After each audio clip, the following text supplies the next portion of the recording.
Y como ya les avanzábamos, comenzamos esta nueva temporada en VTV 24 horas con el alcalde de Vitoria-Gasteiz, Gorka Urtaran, y con este inicio del nuevo curso político. ¿Qué tal, alcalde? Bienvenido de nuevo a este programa. Muchas gracias, muy buenas. Bueno, como ya avanzábamos, ha iniciado el curso político, un inicio marcado por ese próximo 26 de mayo, con esas próximas elecciones, y desde el equipo de gobierno se han marcado 4 campos de actuación para dicho comienzo, relativos al económico, a la movilidad, a las inversiones en los barrios y a la continuación de otros proyectos estratégicos.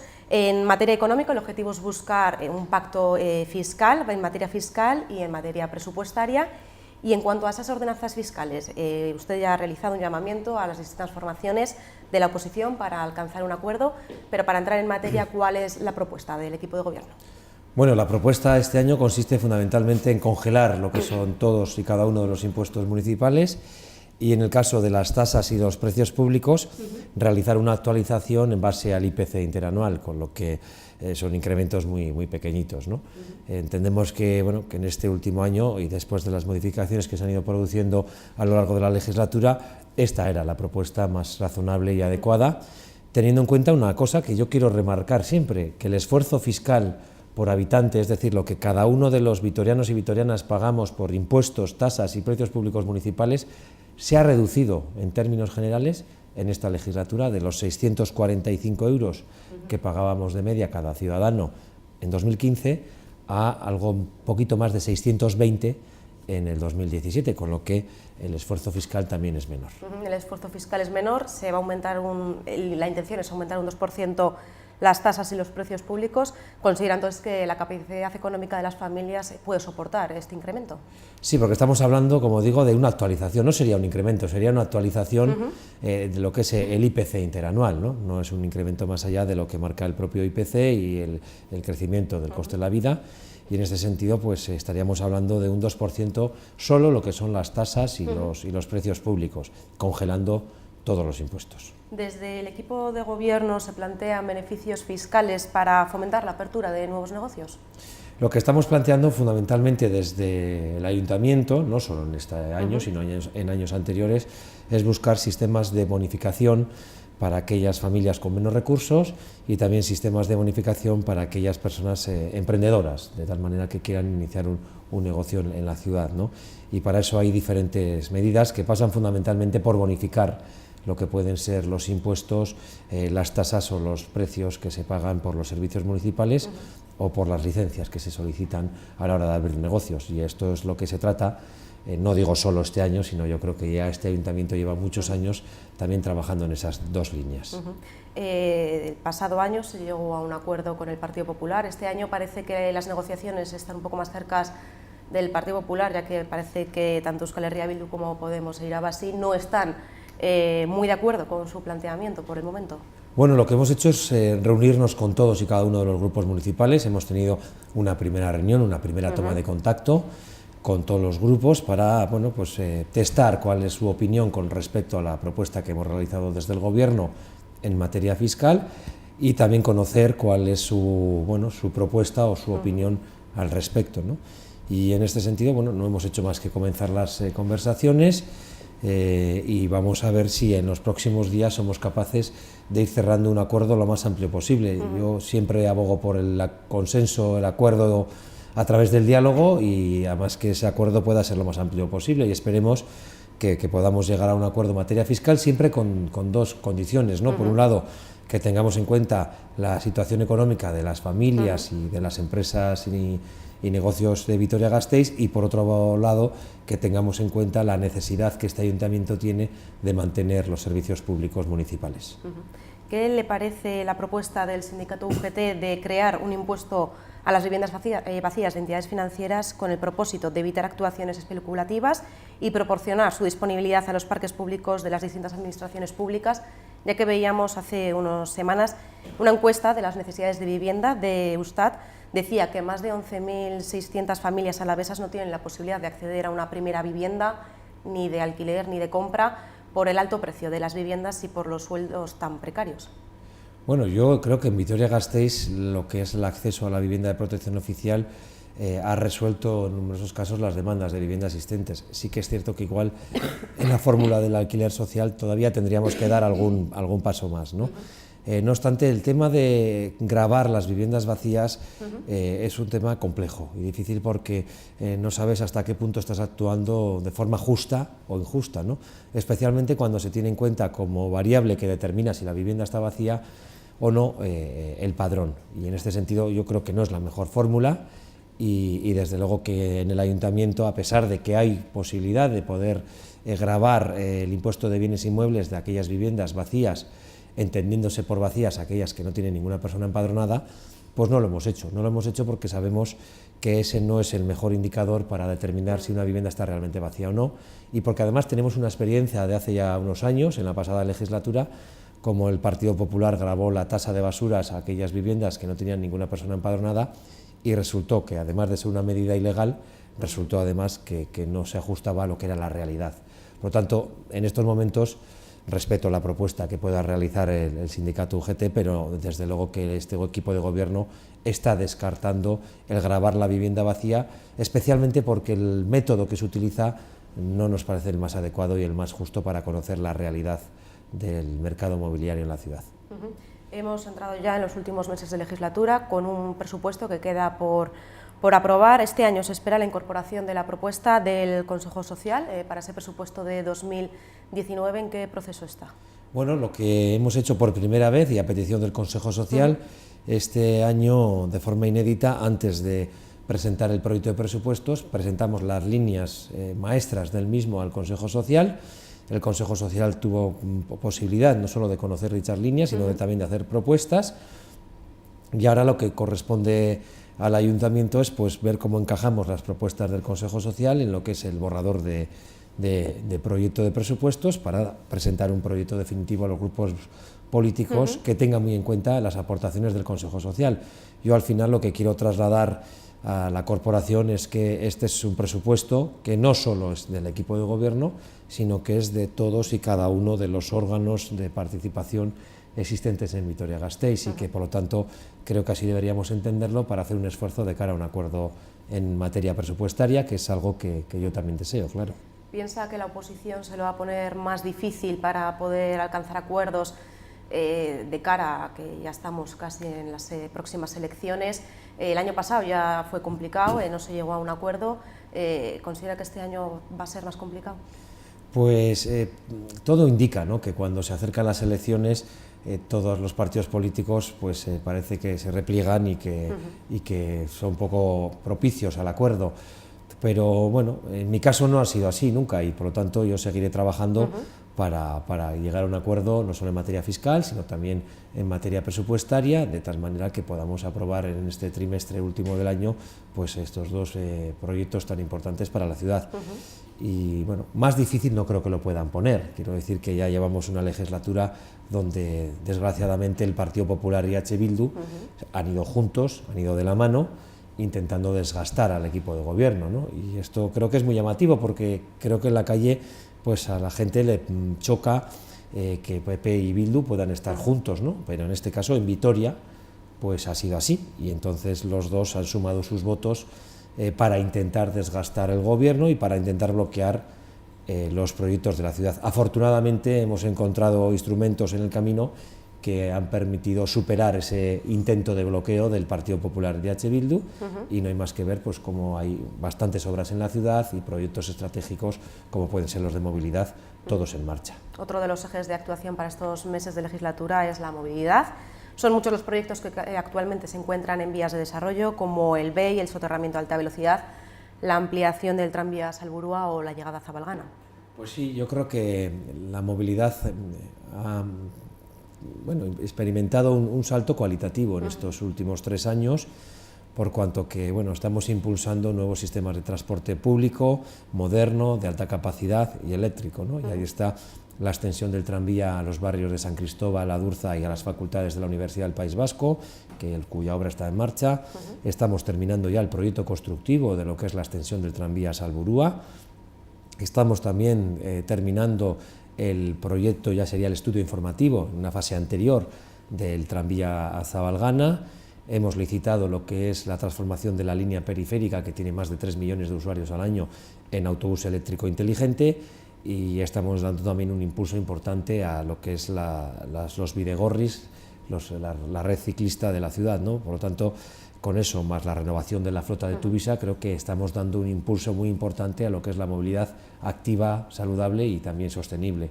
Y estamos a las puertas de recibir la revisión del Plan de Movilidad Sostenible de Salvador Rueda, y ese será el punto de partida para impulsar otros 2 proyectos estratégicos, como son el tranvía Salburua y el tranvía Zabalgana. Son grandes proyectos que lógicamente no se van a poder materializar antes de que finalice esta legislatura.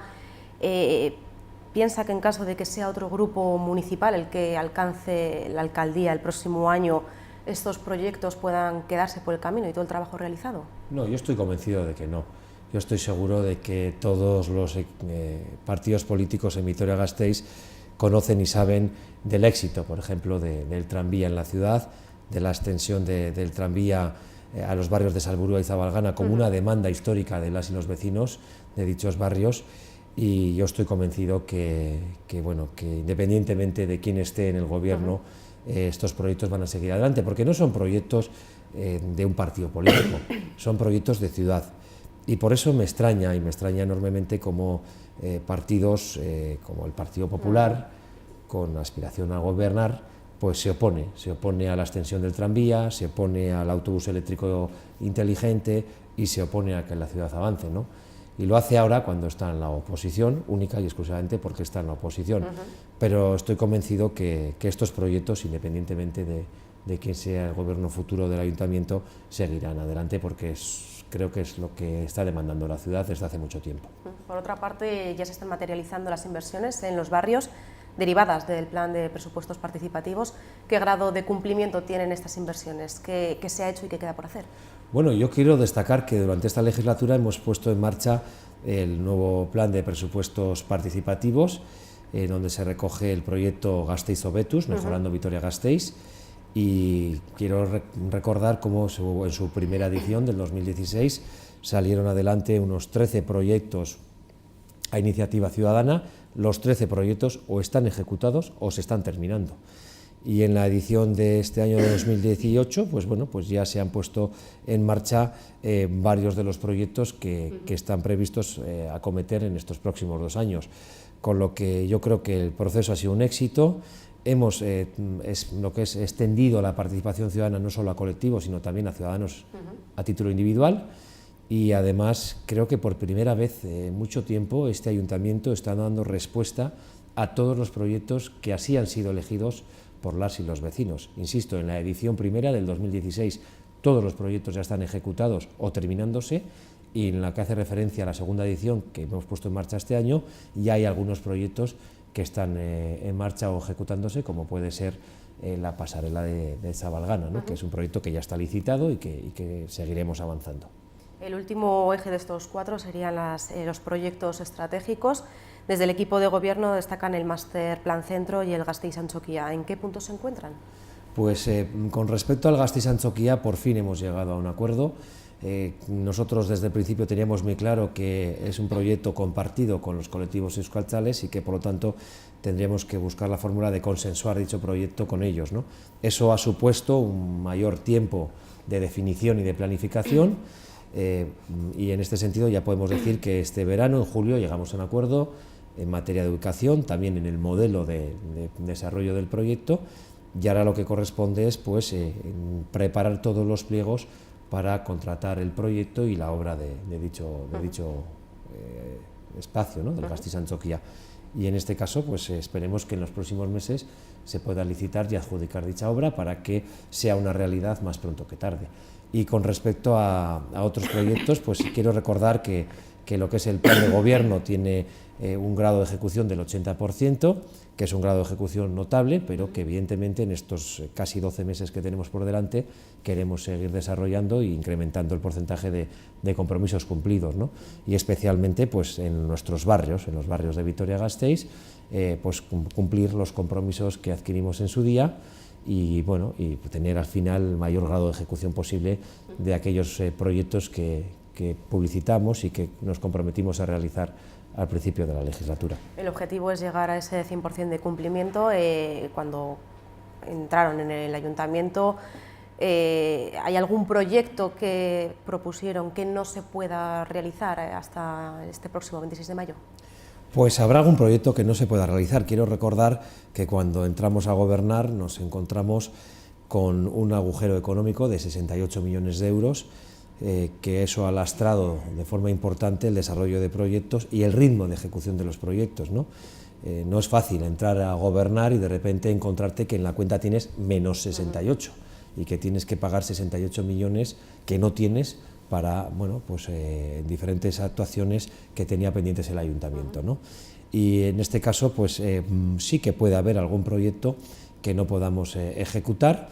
Algunos de los proyectos que inicialmente habíamos comprometido los hemos descartado porque no se ha visto una viabilidad técnica, pero yo lo que me quedo es que en estos momentos el 80% de los compromisos que adquirimos en 2015 están ejecutados y que la aspiración es, va a ser difícil llegar al 100, pero la aspiración es llegar al máximo porcentaje posible. ¿Cuáles son esos proyectos que van a quedarse en el camino? Pues no sabemos todavía, esperemos que no haya ninguno, ¿no? Pero todavía tenemos unos cuantos meses por delante y esperemos que se puedan poner en marcha pues la mayor parte de los mismos, ¿no? Insisto, ya el 80% está ejecutado y veremos de aquí a final pues qué grado de ejecución tenemos. Seguro que hay alguno que se queda porque es prácticamente imposible llegar al 100%.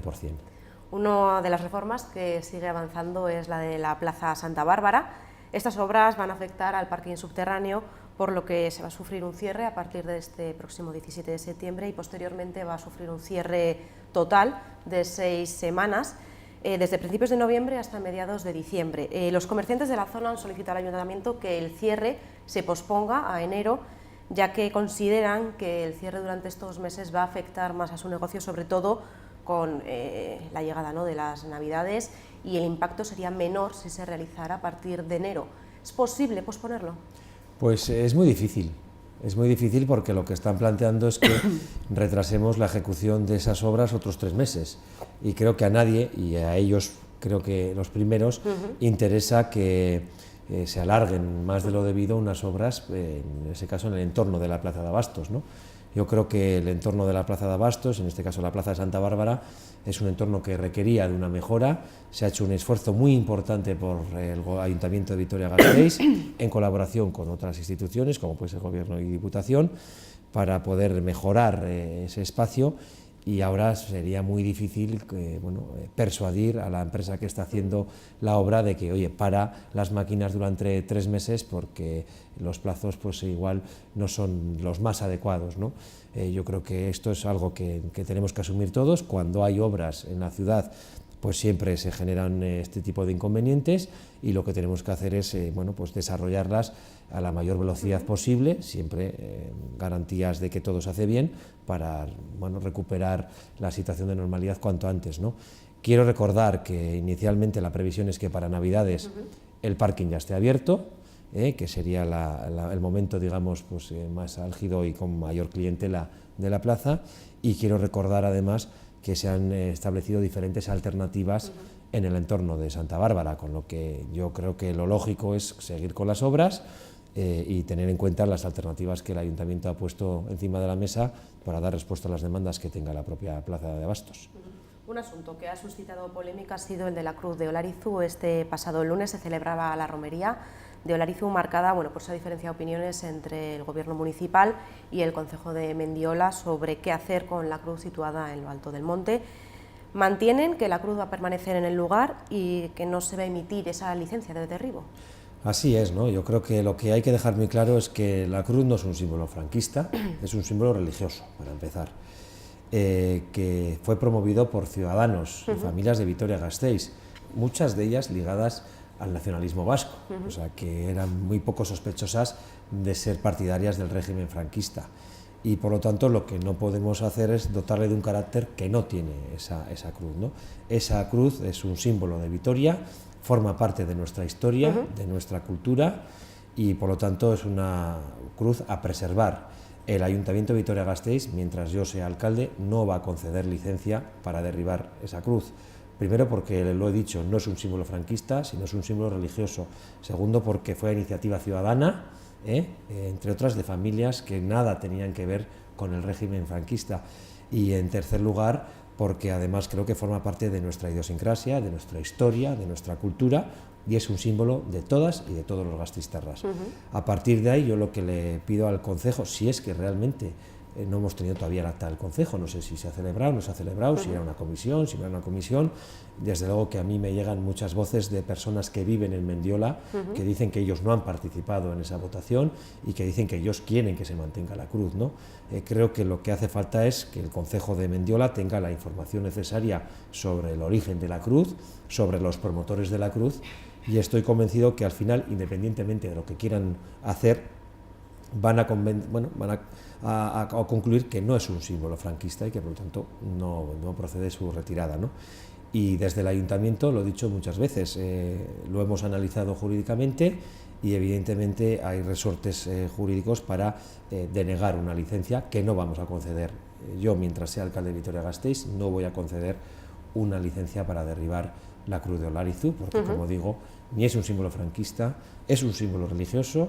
Es una cruz que se hizo además a iniciativa ciudadana y forma parte de nuestra historia, de nuestra cultura y de nuestras costumbres. Desde el concejo señalan que se realizó una votación de manera democrática y que el futuro de la cruz es competencia del concejo. Si es competencia del concejo, el ayuntamiento puede negarse a darles esa licencia.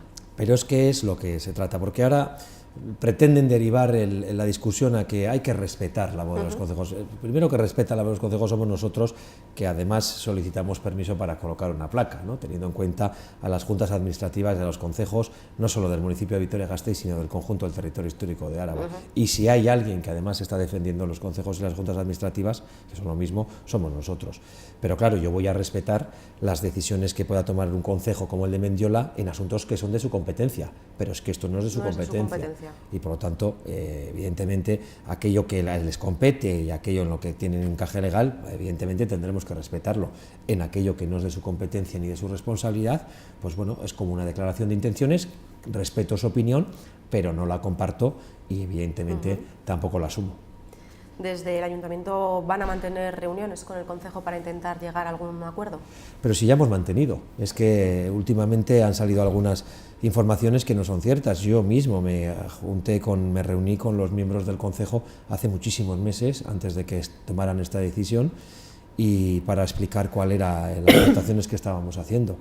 Y yo sinceramente creo que aquí hay una intención política detrás, de un grupo político concreto, y evidentemente creo que la mayoría de las y los gasteiztarras defendemos la cruz, defendemos nuestra historia, defendemos nuestra costumbre y además defendemos que esa cruz no es un símbolo franquista, sino que es un símbolo religioso que forma parte además de todo lo que es la simbología del Día de Olarizu, que celebramos además este lunes. Por lo tanto, insisto, como alcalde de Vitoria-Gasteiz no voy a dar permiso para que se pueda derribar, y lo que haremos es preservarla y mantenerla.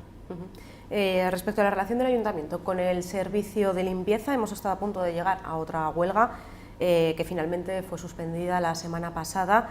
¿La relación con la empresa está llegando ya a su fin? Pues sí, yo creo que de una u otra manera el contrato actual está llegando a su fin, ¿no? Creo que en este sentido llevamos muchos años en Vitoria-Gasteiz con muchísimos problemas con la contrata de limpieza, y por nuestra parte yo sí que fui muy claro al principio de la legislatura: no íbamos a pagar servicios que no se prestaran a la ciudad. Esto, que parece algo obvio, antes se hacía. El anterior gobierno municipal pagaba servicios que no se prestaban en la ciudad. Evidentemente nosotros no lo hemos hecho. Y esto hace que evidentemente las tensiones también con la empresa pues sean mayores. Y bueno, pues no es fácil la gestión de esta contrata, no lo ha sido nunca, pero ahora no lo es, y entonces vamos a ver qué es lo que se resuelve, ¿no? Próximos días recibiremos el dictamen de la COJUA, que bueno, también dictará si es posible o no es posible una resolución del contrato y qué alternativas tenemos que adoptar. Y aquí solo caben dos: o una resolución del contrato para licitar un nuevo contrato, o la remunicipalización de dicho servicio, ¿no? Yo apuesto por la resolución del contrato y una nueva licitación, pero veremos qué margen legal tenemos para hacerlo. Entiendo que antes de que finalice la legislatura veremos cuál va a ser el futuro de este servicio. Sí, claro, evidentemente esto va a ser en los próximos días y en las próximas semanas tendremos ya todo el panorama aclarado. Respecto a la violencia de género, ayer mismo veíamos una detención por una agresión a su pareja. También durante las fiestas de la Blanca se produjeron diferentes agresiones. Desde el Ayuntamiento se van a reforzar las medidas, se va a tomar alguna decisión sobre este asunto, bueno, pues que tanto preocupa y que continuamos viendo que continúan saliendo casos, ¿no? Pues sí, desgraciadamente, ¿no? Y estamos viendo como no solo en fiestas, sino a lo largo de todo el año se producen este tipo de agresiones machistas que son absolutamente inaceptables, ¿no? Y desde el Ayuntamiento, en este sentido, estamos siendo muy rigurosos, ¿no? Y muy escrupulosos en el cumplimiento de lo que es el protocolo municipal de lucha contra la violencia de género, y creo que en una sociedad moderna, y Vitoria lo es, las relaciones entre hombres y mujeres, entre mujeres y hombres, se deben basar siempre en el respeto y siempre deben basarse en el respeto a los derechos de las personas y también los derechos de las mujeres y de los hombres, ¿no? Y no cabe ningún tipo de expresión machista, ninguna actitud, ningún comportamiento, ni mucho menos una agresión, ¿no? De tal manera que seguiremos siendo bueno, pues muy contundentes y muy firmes a la hora de condenar cualquier episodio de violencia machista, ¿no? Y esperemos que bueno, pues con la implicación de la sociedad, de toda la sociedad, también de la parte masculina, que tiene mucho que decir, y de las instituciones, pues podamos ya terminar con este grave problema que es el de la desigualdad y el de la violencia machista. ¿Se van a reforzar esas medidas? ¿Se va a incidir más sobre ellas, a trabajar en otras líneas? Bueno, se ha hecho este año una revisión también de lo que es el protocolo municipal de lucha contra la violencia de género, y en este sentido pues se han ido incorporando más medidas, más en lo que es en el área de la denuncia pública, ¿no? De tal manera que también habéis podido comprobar, desgraciadamente, como cada vez que se ha producido una agresión sexual o una agresión machista en la ciudad, pues se ha producido una condena firme, rotunda y pública del Ayuntamiento de Vitoria-Gasteiz, y así seguiremos. Además, evidentemente, contamos con recursos destinados para las mujeres víctimas de violencia de género. Hemos puesto más pisos a disposición de mujeres víctimas de violencia de género, hemos incorporado un nuevo servicio, que es el servicio ONARPEN, para la lucha contra la violencia machista, y seguimos trabajando desde Igualdad y desde Servicios Sociales para atender a las mujeres y a las familias víctimas de esta violencia. Otro asunto, ya hablábamos antes de materia de movilidad. La semana pasada se firmó, junto a la Diputación Foral de Álava, el convenio para la creación de un laboratorio de logística y movilidad con el que se pretende convertir a Vitoria-Gasteiz en referente internacional. Para el diseño de este centro se van a invertir 150.000 euros. ¿Cuál va a ser el fin de su creación? Al fin lo que pretendemos es buscar un proyecto que se pueda ubicar en Vitoria-Gasteiz, y que Vitoria-Gasteiz sea percibido por todos los agentes y empresas de movilidad como un entorno urbano real para probar los nuevos modelos y las nuevas soluciones sostenibles e innovadoras en materia de transporte tanto público como de mercancías. Creo que contamos con todos los ingredientes. Vitoria-Gasteiz es capital verde europea, es una ciudad sostenible de referencia, tenemos empresas punteras en materia de movilidad en Vitoria y en nuestro entorno, y entendemos que Vitoria puede ser un magnífico laboratorio donde las empresas más punteras, donde cualquier proyecto innovador, sostenible, pueda ser probado en un entorno real para dar soluciones, bueno, como digo, futuras a la movilidad del transporte urbano, de transporte de personas y también de mercancías, ¿no? Creo que tenemos una magnífica oportunidad en ese sentido, para que también en Vitoria-Gasteiz se puedan ubicar nuevas empresas en torno a la movilidad y generar sinergias entre las ya existentes para que, como digo, seamos un referente de la movilidad del futuro, una movilidad que tiene que ser sostenible, que tiene que ser respetuosa con nuestro entorno natural y que además tiene que servir para dar respuesta a los desplazamientos urbanos. Antes de terminar, un último tema sobre la polémica que se crea en torno a la contratación de una empresa implicada en la presunta trama de corrupción del caso de Miguel para la ampliación del Parque Tecnológico de Miñano.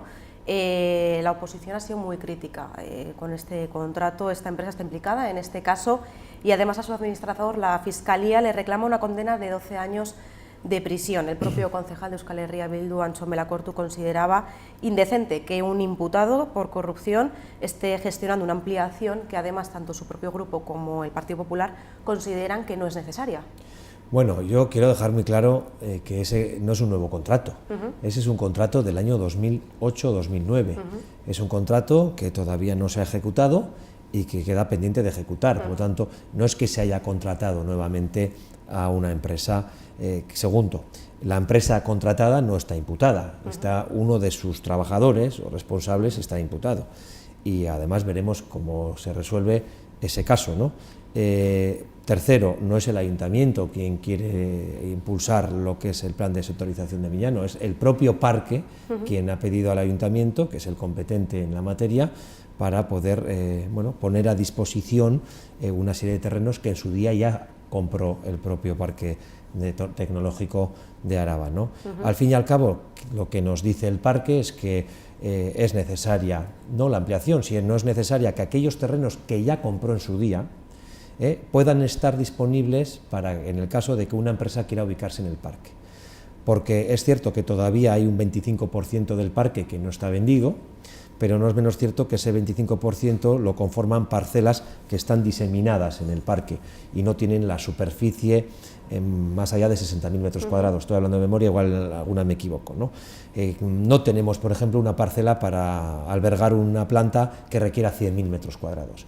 Y por eso se quiere preparar ese terreno que ya está comprado, que ya está pagado, que la empresa fue adjudicataria en el 2008, para hacer el plan de sectorización, el plan parcial, y tener el terreno preparado para, si mañana quiere venir una empresa, no tengamos que esperar 5 años a preparar todo el programa urbanístico. Yo creo que, evidentemente, al margen de las cuestiones del imputado, que evidentemente colaboraremos con la justicia lo que haga falta, absoluta transparencia y, evidentemente, depuración de responsabilidades, porque eso, por supuesto, tiene que ser así. A partir de ahí, creo que sería bueno que el parque tuviera terreno preparado para poder ubicar nuevas empresas en el caso de que fuera necesario, ¿no?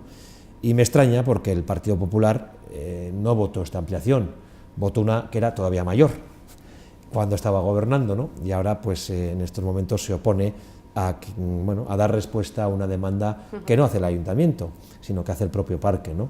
Y bueno, en este sentido quiero dejar muy claro que los terrenos ya estaban adquiridos, que el contrato ya estaba adjudicado en el 2008, que es un contrato del 2008-2009, no es un nuevo contrato, que la empresa no está imputada, que es uno de sus trabajadores, que en el caso que fuera así, evidentemente, actuaríamos con toda la contundencia necesaria, y que evidentemente creemos también que el parque necesita terreno suficiente para poder albergar nuevos proyectos. El Partido Popular, hasta hace 2 días, apoyaba y aprobó en el ayuntamiento una ampliación del parque todavía mayor. Esta ampliación es algo menor, y ahora se opone. Pues bueno, yo creo que es más un interés político y un interés por intentar enredar las cosas que por dar respuesta a una demanda del parque. Y creo que en esto hay que actuar con responsabilidad. Y esta es la opinión del ayuntamiento y yo creo que es la del sentido común. Como señalaba, este contrato fue adjudicado en 2008. Ante las críticas de la oposición, ¿sería posible legalmente rescindir ese contrato actualmente? Pues no lo sé, tendríamos que analizarlo, pero probablemente una rescisión del contrato llevaría una indemnización a la empresa. Pero creo que ya fue muy clara la concejala ayer, en el caso de que al final se concluyera, porque así lo determina un juez, que efectivamente hay alguna responsabilidad de alguno de los representantes de esa empresa, el ayuntamiento y el resto de administraciones rescindiría inmediatamente ese contrato. Pero insisto, es un contrato que ya está adjudicado, es un contrato que es del 2008, no es un nuevo contrato, es una demanda que hace el parque, no es algo que el ayuntamiento haga motu propio, y además creo que es bueno que el parque disponga de terreno ya preparado para que en el caso de que quiera ubicarse una empresa lo pueda realizar de forma inmediata y no tenga que esperar 5 años a que se haga el plan de sectorización, el plan parcial, todos los planes urbanísticos pues, que requieren, ¿no?, la puesta en marcha de un proyecto de estos. Pues nos vamos a despedir aquí. Muchísimas gracias una vez más, alcalde, por haber acudido hasta este Gran Hotel Lacua y por habernos atendido. Muchas gracias a vosotros. Muchísimas gracias. Nosotros continuamos aquí en VTV.